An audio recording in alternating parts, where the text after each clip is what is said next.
శ్రీ గురుభ్యో నమ శ్రీ మహాగణపతయ నమ శ్రీమాత్రే నమ బంధువులకు మిత్రులకు అలాగే సబ్స్క్రైబర్స్ అందరికీ నమస్కారం. శ్రీ విశ్వవాసు నామ సంవత్సర ఉగాది శుభాకాంక్షలండి. ఈ సంవత్సరం ద్వాదశ రాశిలో గోచార ఫలితాలు ఏ విధంగా ఉంటాయో తెలుసుకున్నారా? అలాగే మీ రాశి ఏంటో కామెంట్ చేయండి. మేషరాశికి, సింహరాశికి, ధనుసు, మకర, కుంభ, మీన రాశుల వాళ్ళకి, వృశ్చిక రాశి వాళ్ళకి అస్సలు బాగాలేదండి ఈ ఇయర్ అయితే. సో మిగతా రాశులన్నీ చాలా బాగున్నాయి అన్నమాట. సో పంచాంగం అయితే మేము కాసేపు పూజ చేసుకున్న తర్వాత పంచాంగం అన్నీ నీట్గా చదువుకున్నామండి. మీ అందరికీ మరొకసారి ఉగాది శుభాకాంక్షలు. సో ఈరోజైతే చక్కగా ఇంటి ముందర ముగ్గేసేసుకొని పూజ చేసుకొని అది పచ్చడి కోసం అయితే నేను ఇవన్నీ అరేంజ్ చేసుకున్నాను. చింతపండు అయితే కొత్తది ఇలా పట్టుకొచ్చి వాటిలో నుంచి ఇలా చింతపండు రసం అయితే తీసి పక్కన పెట్టాను.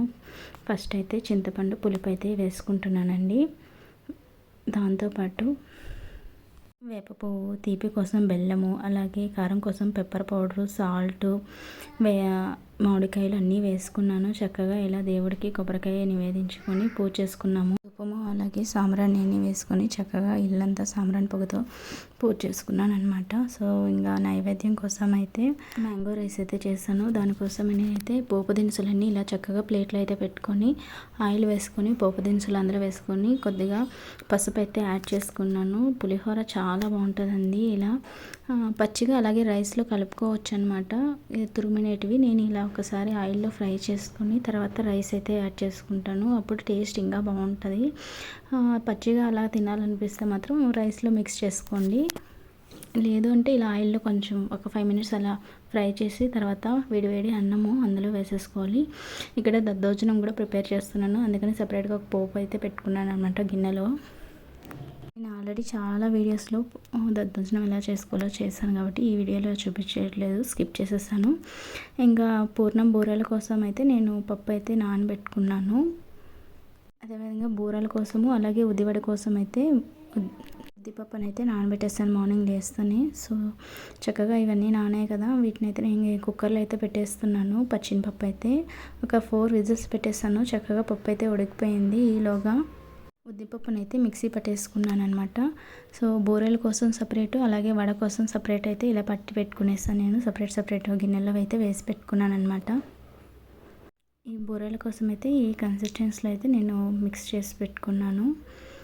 సపరేట్ గిన్నెలో అయితే తీసి పెట్టేసాను కదా. ఇంకా కుక్కర్ విజిల్ అయితే తీసేసి ఇంకా పప్పు అయితే బాగా మెదిగిపోయింది. ఇందులోకి నేను తురుము పెట్టుకున్న బెల్లం అయితే వేసేసుకుంటాను అనమాట. మిక్సీ పట్టేసుకోవచ్చు. మిక్సీ పట్టడం కన్నా ఇలా కుక్కర్లో వేసేసుకొని బాగా సిమ్లో పెట్టుకొని మొత్తం దగ్గర పడేంత వరకు వేయించుకోవాలి. అప్పుడే టేస్ట్ కూడా చాలా బాగుంటుంది.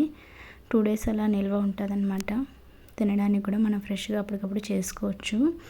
అందుకోసమని నేను ఇలా కొంచెము సిమ్లో పెట్టి వేయించేసుకున్నాను.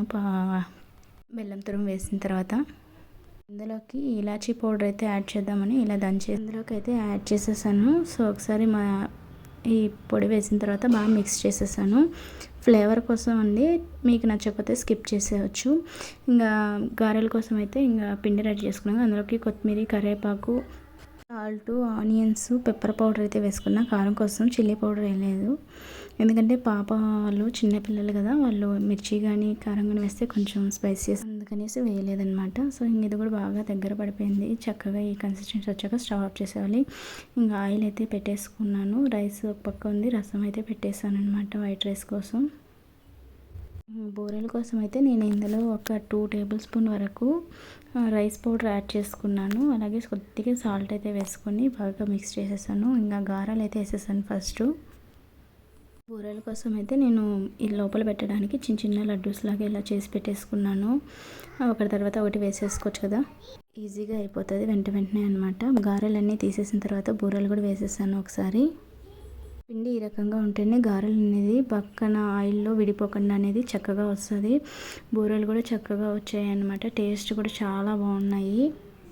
బూరెల్లోకి చక్కగా వేలుతో ఇలా హోల్ పెట్టుకొని అందులోకి వేడివేడి నెయ్యి వేసుకొని తింటే టేస్ట్ ఇంకా వేరే లెవెల్లో ఉంటుందండి.